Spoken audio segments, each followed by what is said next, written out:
Welcome on in, everybody, to First CSP, the channel dedicated to bringing you the first council shoulder patch issue from all councils in Scouting America, both past and present.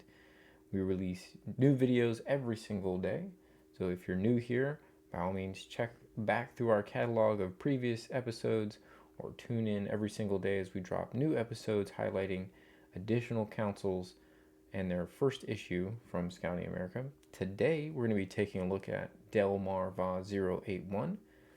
This was actually a council created in 1936 as a name change, previously Wilmington Area 081, and it is currently a present and active council even today. Let's take a look over here on the patch table at the very first issue here. This is their T1.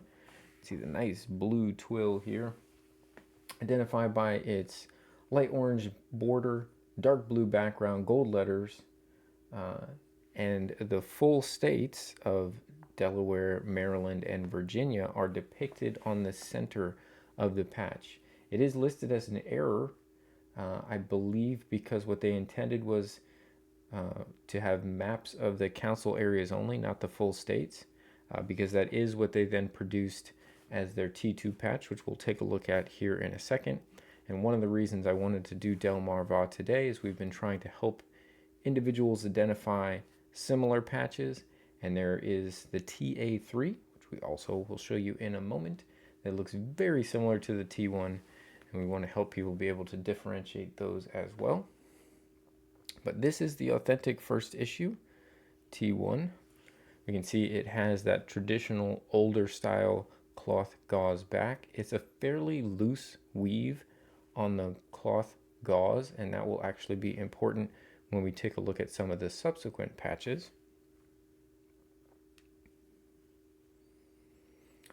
But this one specifically defined that it's got the full states there at the center. And that is the T1. So let's flip on down and now look at their second issue. The second issue, I believe, is what they were intending to have on the first, which is the maps that the council areas serviced in Delaware, Maryland, and Virginia. So this is the Delmar Va T2 with the same light orange border, dark blue background, light yellow letters. So they are a little lighter yellow, and I'll put back up T1 in a second, but they side by side, you'll see these are yellow and the original letters were definitely gold. And then we've got the maps, the council service areas there at the center of the patch.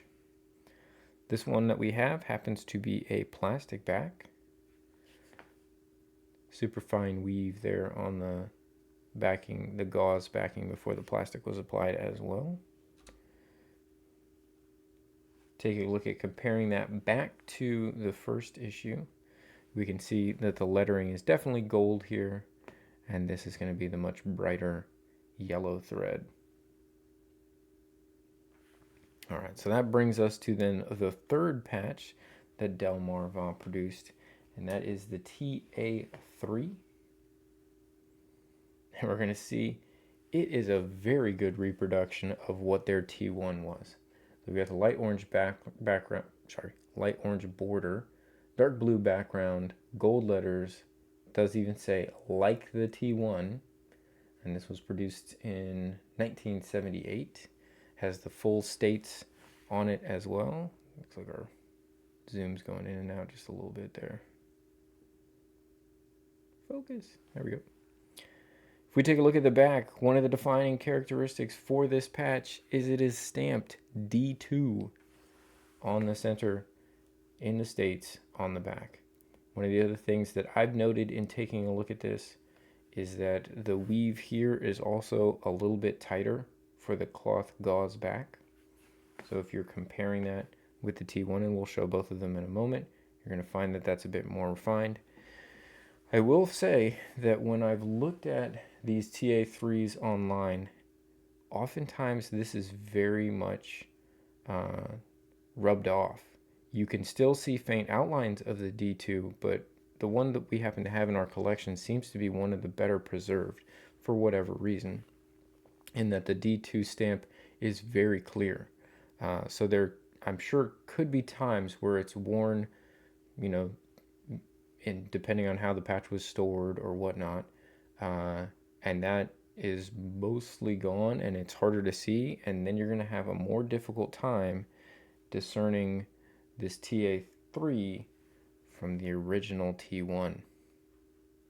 Now, one thing that I'll note when looking at these from the front, so we have the authentic T1 at the top and we've got our TA3 here at the bottom. There's very slight, but there is a distinction between the twill. This is a bit more refined twill, like super tight grain, and this looks more ribbed to me in person. I will say that the original T1 in side by side, and it's really hard even for the camera to pick up, does appear to be slightly darker, just the ever so slightest bit, but it's very hard to see. I will say that the clearest indicator in looking back, if you had these both flipped over and you were looking at the back, the stitching on the back of the states here certainly seems more white. And then if you're comparing the gauze backing on these, you're going to see a lot more blue showing through on the T1. It looks like a much tighter weave on the TA3. But when you're looking for that D2, know it's going to be stamped on the back of the states. So that's where you would see that presented on the patch. Or look to that area to see if you see any remnants of what that marking would be to discern between a TA3 and the T1. Let's look at these from the front one more time. And then we happen to have the next patch in the series as well, where they add the fleur-de-lis, and we'll look at the T4 to finish out this set. Colors on those look really similar. It is a pretty good, essentially, reproduction, even though it's a new patch TA3 of the T1. All right, and then for the fourth one, they go back to having the council maps in the center. Again, we go back to a yellow thread instead of gold thread for the letters. We've got that orange border here, or sort of light orange border is what they're defining as, dark blue background, and now we have a white fleur-de-lis surrounding the council area maps. This one also happens to just be a gauze cloth back on the T4. They did produce, I think, 2 more twill patches, a T7 and a TA12. We don't happen to have those here today, but this is the majority of the twill patches that Delmar Vaught ever produced, and then they went to fully embroidered solidly sewn patches after that with the S5. So this is what you'll generally see online, and I will say it is more rare for us to see T1s. So again, here's the T1. You're going to find a lot of those TA3s potentially available online.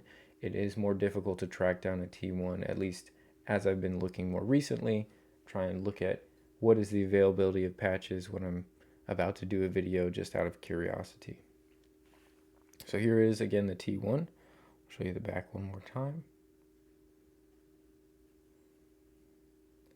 And it does look eerily similar to the TA3, so be careful if you're out there looking for a T1 to make sure you're getting what you're intending. With that, I hope you guys have enjoyed this video. Feel free to give it a like, share it with your friends. We'll see you on the next episode.